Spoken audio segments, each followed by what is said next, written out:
Tudo bom, pessoal? Vou falar para vocês a respeito da disciplina da execução penal. O cumprimento às regras gerais de um estabelecimento penal ou de qualquer outro lugar onde se efetua a execução da pena é fundamental tanto para o condenado como para quem administra o local. Diante disso, a disciplina consiste na colaboração com a ordem, na obediência às determinações das autoridades e seus agentes e no desempenho do trabalho. À disciplina estão sujeitos o condenado à pena privativa de liberdade, o condenado à pena restritiva de direitos e o preso provisório também. Muito bem. Agora vamos partir para os princípios da tipicidade e anterioridade da infração.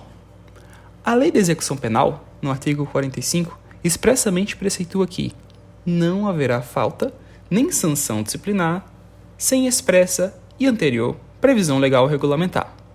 Isso significa que, para a configuração e aplicação de uma punição, deverá existir, antes da prática do ato, uma norma que configure expressamente a conduta considerada ofensiva à disciplina carcerária. Se a gente parar para analisar, de acordo com o 45, houve a mitigação do princípio da legalidade, o que é comum no ramo do direito administrativo. Mas se a gente analisar conjuntamente os dispositivos da Lei de Execução Penal, podemos perceber que ela se preocupou apenas em tipificar as infrações consideradas graves, relegando ao ato administrativo, por meio de regulamento, a configuração das infrações médias e leves. A cada governo estadual competirá a enumeração taxativa das condutas consideradas infrações de nível médio e leve. A única exigência é que, para todas as infrações, a punição deverá ser a mesma tanto na forma consumada como na forma tentada. O ideal, contudo, segundo alguns doutrinadores, é que toda infração e sanção sejam previstas por lei. O rigor do princípio da legalidade em matéria penal não permite que a vida na prisão se regule a partir de disposições próprias da administração. É como negar a divisão de poderes do Estado no âmbito penitenciário, já que o Poder Executivo, que atua como uma administração penitenciária, assume as funções do Poder Legislativo, o que, segundo parte da doutrina, seria um absurdo. Como foi dito, a Lei da Execução Penal delega à legislação estadual a configuração das faltas médias e leves.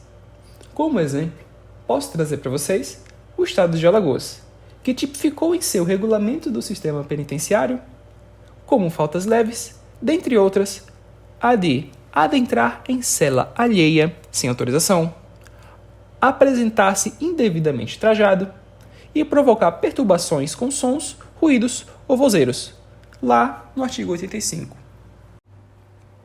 Partindo agora para as faltas médias, no mesmo regulamento, eu posso citar as seguintes: induzir ou instigar alguém a praticar falta disciplinar, não observar os princípios de higiene pessoal da cela e demais dependências da unidade prisional, consumir bebida alcoólica, praticar atos individuais de comércio de qualquer natureza com companheiros ou funcionários, a menos que autorizado pela direção, e, por fim, praticar, guardar, portar, fornecer objetos destinados à fuga ou à sua facilitação. Muito bem. Partindo agora para a Lei de Execução Penal, vamos analisar seu artigo 50. O artigo 50 considera como falta grave a conduta do condenado à pena privativa de liberdade que incitar ou participar de movimento para subverter a ordem ou a disciplina. Para entenderem melhor a respeito do que eu estou dizendo, precisamos entender o que seria subversão da ordem ou da disciplina. E isso envolve qualquer movimento interno que tenha por finalidade interromper a tranquilidade carcerária por meio de condutas não permitidas. Rebeliões como a danificação do aparelhamento, incêndios, deterioração da alimentação, são alguns de seus exemplos. Ainda constitui falta grave fugir, possuir indevidamente instrumento capaz de ofender a integridade física de outra pessoa e provocar acidente de trabalho.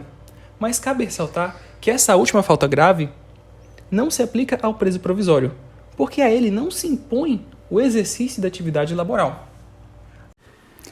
Além das faltas graves citadas anteriormente, ainda existem outras 4 que também são de suma importância. sendo elas o descumprimento das condições impostas no regime aberto.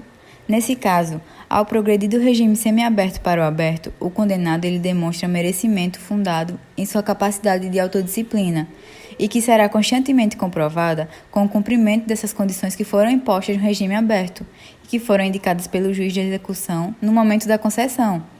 E a violação justificada dessas condições fere a confiança que o Estado depositou no condenado e por isso é considerada uma falta grave autorizada para a regressão do regime. Além disso, quando o condenado deixa de observar os deveres previstos nos incisos 2 e 5 do artigo 39 da LEP, que estão relacionados com a obediência que ele deve ter com o servidor e respeito a qualquer outra pessoa com quem deva se relacionar, e com a execução do trabalho, das tarefas e das ordens recebidas, também se configura uma falta grave, pois tanto esses deveres citados como os demais do rol do artigo 39 são requisitos para que o sistema carcerário possa funcionar de forma mais adequada.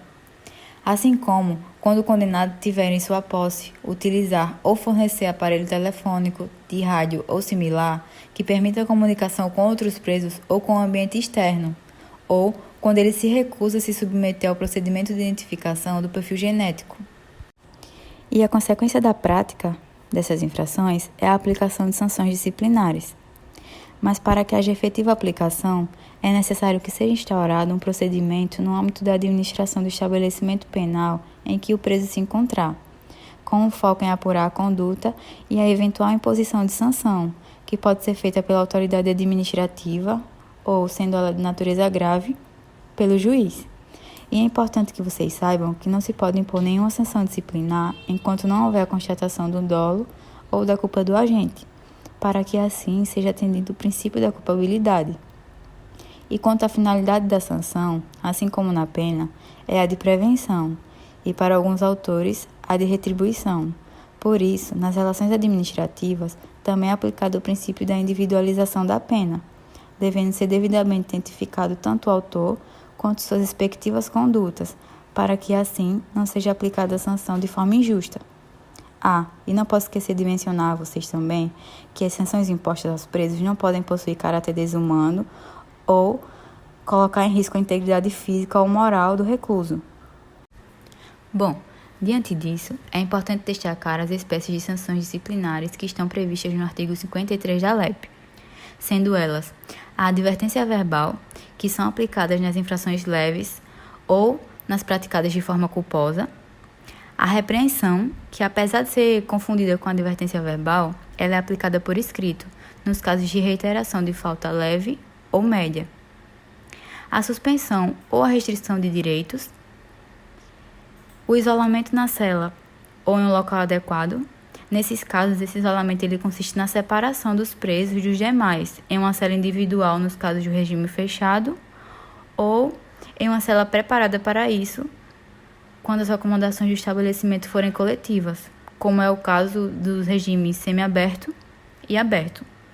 Temos também como exemplo de sanção o regime disciplinar diferenciado, que já vou falar um pouco mais dele para vocês, mas antes disso eu preciso ressaltar que, nos casos de suspensão, restrição ou isolamento, esses três não podem se exceder, na verdade, de 30 dias, no prazo de 30 dias. E, além disso, é importante destacar também que as sanções disciplinares são alternativas, sendo vedada a aplicação cumulativa delas. O regime disciplinar diferenciado, também conhecido como RDD, surgiu no nosso ordenamento jurídico a partir de uma proposta legislativa no âmbito do Congresso Nacional e foi aprovado no ano de 2003, alterando alguns dispositivos da Lei de Execução Penal. Tal proposta surgiu com base em uma resolução do Estado de São Paulo que visava combater a alta criminalidade nos presídios. Na LEP, ela condiciona o RDD a algumas hipóteses.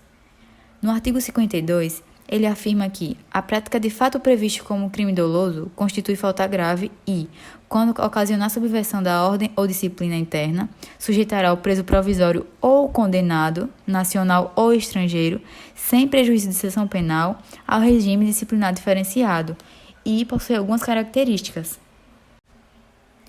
sendo elas duração máxima de até 2 anos, sem prejuízo de repetição da sanção por nova falta grave da mesma espécie, e pode ser prorrogado sucessivamente por períodos de 1 ano, quando houver indícios de que o preso continua apresentando alto risco ou mantém vínculos com organizações criminosas, associações criminosas ou milícia privada, recolhimento em cela individual, visitas quinzenais de 2 pessoas por vez, que são realizadas em instalações equipadas para impedir o contato físico e também a passagem de objetos por pessoas da família ou, no caso de terceiros, autorizados judicialmente.